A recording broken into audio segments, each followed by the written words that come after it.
Chapter 26 Sacrifices. The weekend was unbelievably long. Phoebe arrived with her suitcase on Saturday morning. I said, Golly, Phoebe, are you planning to spend a month here? When I took her up to my room, she asked if she was going to be sharing the room with me. Why, no, Phoebe, I said. We built a whole new extension just for you. You don't have to be sarcastic, she said.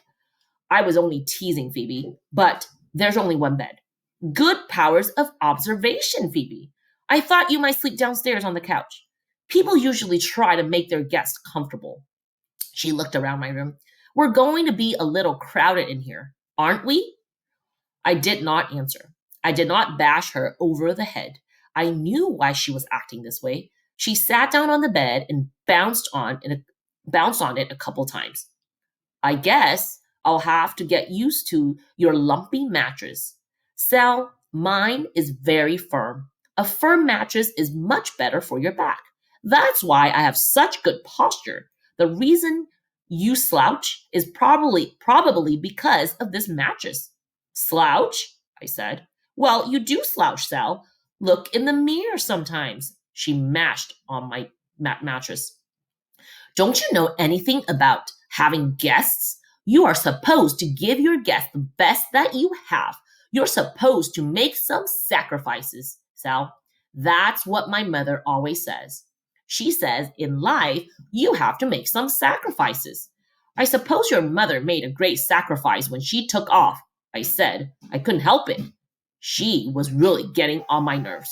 My mother didn't take off. Someone kidnapped her. She is undergoing tremendous sacrifice at this very moment in time. She started unpacking.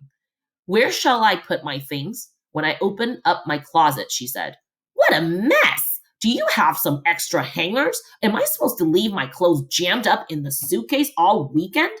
A guest is supposed to have the best. It is only courtesy. Sal, my mother says. I know, sacrifice. 10 minutes later, Phoebe mentioned that she was getting a headache. It might even be a migraine. My aunt's foot doctor used to get migraines, only they turned out not to be migraines at all. Do you know what they were? What? I said. A brain tumor. Really? I said. Yes, Phoebe said. In her brain. Well, of course it would be in her brain, Phoebe. I figured that out when you said it was a brain tumor. I don't think that's a particularly sympathetic way to speak to someone with a migraine or a potential brain tumor.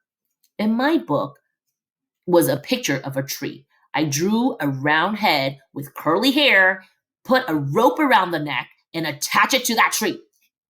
It went on and on like that. I hated her that day. I didn't care how upset she was about her mother. I really hated her, and I wanted her to leave.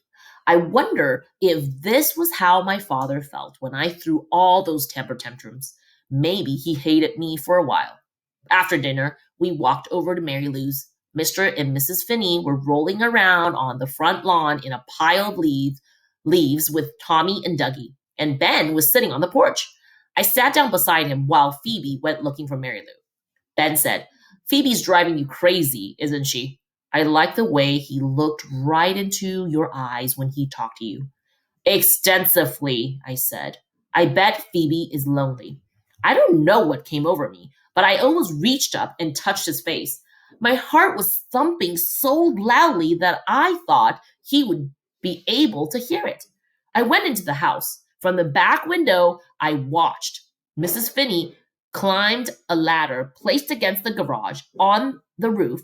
She took off her jacket and spread it out. A few minutes later, Mr. Finney came around the back of the house and climbed up the ladder. He took off his jacket and spread it out next to her. He lay down on the roof and put his arm around her. He kissed her. On the roof, in the wide open air, they lay there kissing each other. It made me feel peculiar. They reminded me of my parents before the stillborn baby, before the operation. Ben came into the kitchen. As he reached into the cupboard for a glass, he stopped and looked at me. Again, I had that odd sensation that I wanted to touch his face, right there on his cheek. in that soft spot. I was afraid my hand might just lift up and drift over to him if I was not careful. I was most peculiar. Guess guess where Mary Lou is, Phoebe said when she came in.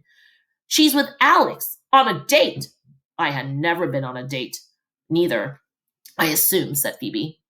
That night at my house, I pulled the sleeping bag out of the closet and spread it on the floor.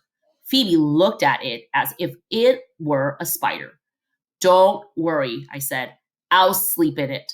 I crawled in and pretended to fall asleep immediately. I heard Phoebe get into bed.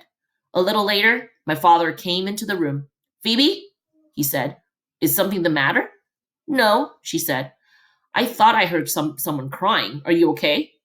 Yes, she said. Are you sure? Yes.